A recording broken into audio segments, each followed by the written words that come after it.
Good evening. তো তোমরা সকলে কীরকম আছো? আশা করছি ভালো আছো। তো সন্ধ্যে থেকে আমি আমার ব্লগটা শুরু করছি, তোমরা অবশ্যই কিন্তু কন্টিনিউ করতে থাকো। রাস্তায় গিয়েছিলাম একটু গিফট কিনতে, বর আর মেয়ে ঘরে ছিল। তো বান্ধবীর শ্বশুরের দোকানে একটুখানি ঢুকেছিলাম, দেখি একটা জামা পছন্দ হয়েছিল, সামনে টানানো ছিল। তো ওই জামাটা তো সাইজে ওর হবে না, বলল এল সাইজ ছিল। লাস্টে ভেতরে গিয়ে আরও জামা দেখতে দেখতে এই জামাটা চোখে পড়লো, খুবই ভালো লাগছিল। তো এইটা নিয়ে চলে আসলাম। প্রথমে ভাবছিলাম যে হবে কি হবে না, তো এসে দেখলাম খুব সুন্দরই হয়েছে, ভালোও লাগছিল। আর দেখে তো মনে হলো বড় আনন্দ পেয়েছে খুব। আর এইদিকে দেখো, রাত্রেবেলা সবেমাত্র খেতে বসেছি, মেয়েও খেতে বসবে এরকম সবাই, ওর দেখি ওপরের দাঁতটা একদম নড়ছে। আর কি চিৎকার, এত কান্না, কোনোভাবেই ওকে ভাত রুটি দুটোর মধ্যে কোনোটাই খাওয়ানো গেল না। লাস্টে না পেরে আমি মুড়িকে গুঁড়ো করে ছাতু বানিয়ে ওর জন্য একটু বিট লবণ দিয়ে ঘুটেছি। এটাও খেতে চাইছে না কোনোভাবে, মানে জোর করে ওকে খাওয়ানো হচ্ছে। ও একটুতে খুবই ভয় পেয়ে যায়। ওকে যতই ভয় কাটাবার চেষ্টা করি না কেন, ও ভয় মানে কোনোভাবেই ওর কাটে না। তো ওকে বললাম তুমি নিজের হাতে দাঁতটা ধরে দেখো, ও তো কোনোভাবেই ধরতে দিচ্ছে না, আমাদের দুজনকে মানে কাউকেই ধরতে দিচ্ছে না দাঁতটা, না ওর বাবাকে দিচ্ছে না আমাকে দিচ্ছে।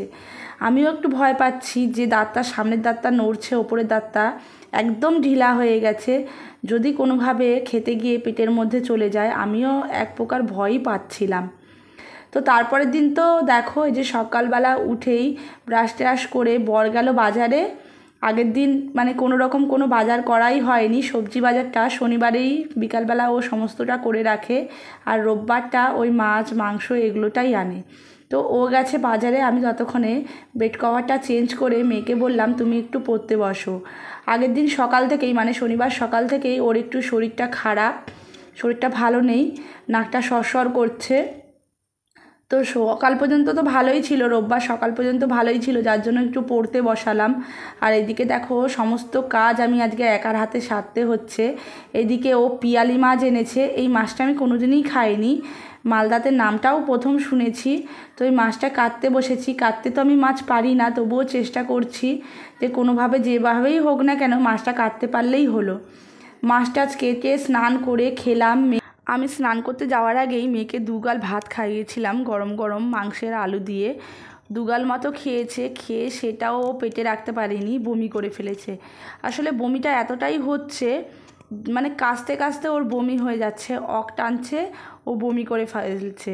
এর মধ্যে একটু লিকুইড খাবার দিলে ওর ভালো হয়, কিন্তু জানি না কেন ও 2.5 বছরের পর থেকে যেই লিকুইড খাওয়া ছেড়েছে, ও লিকুইড খাবার দিলেই ওর মুখে ওর বেশি যেন আসে। একটু দানা দানা মতো দিলে, মানে ভাতটা যদি না চটকে দাও ও তাহলে না টানে না।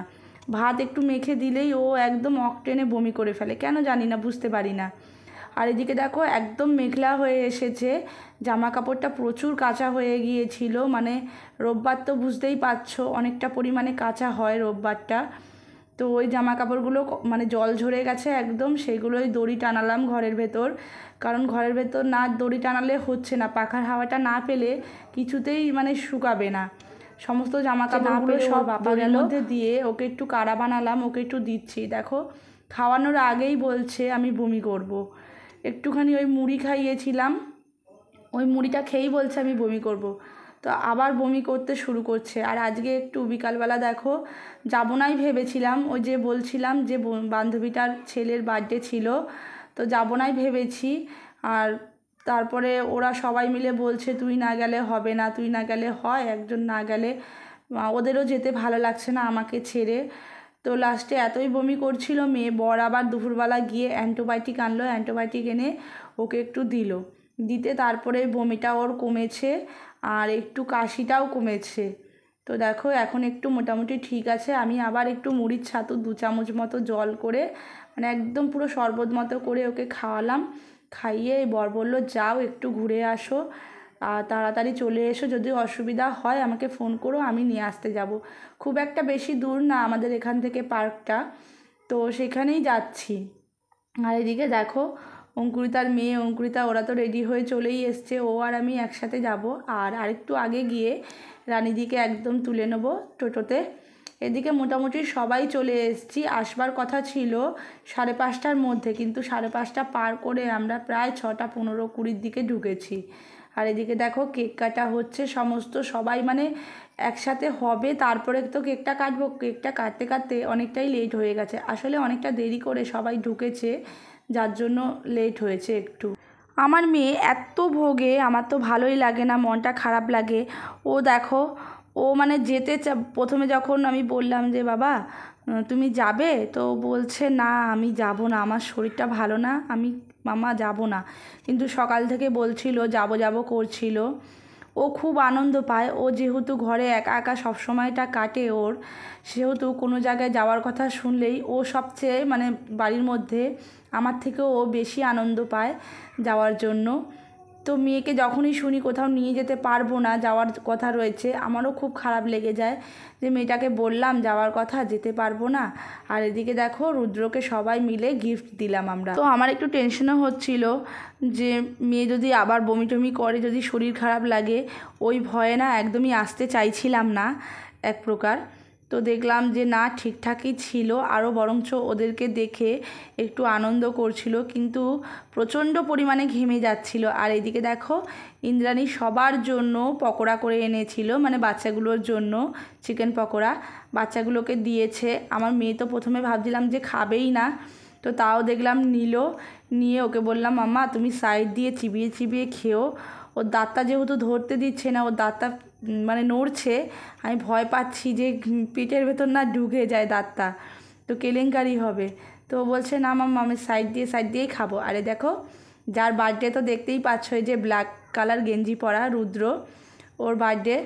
তো ও কোথাও জায়গা পাচ্ছে না বসবার জন্য, লাস্টে আমি বললাম তুমি দিদিভাইয়ের কোলে গিয়ে বসো।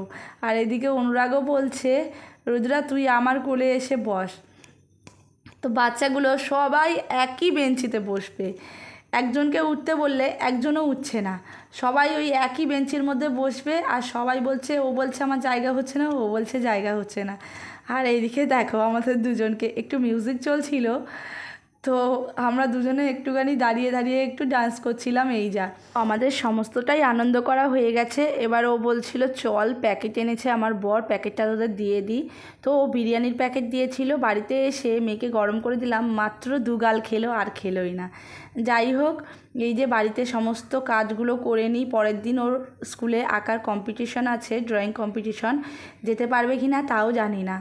তো চলো আমি সমস্ত কাজবাজগুলো করে নিই, আর তোমরা আমার ভিডিওগুলো দেখতে থাকো। ভালো লেগে থাকলে অবশ্যই একটা লাইক কমেন্ট শেয়ার করে দিও, আর অবশ্যই চ্যানেলটাকে সাবস্ক্রাইব করে আমার পাশে থেকো। তাহলে চলো টাটা।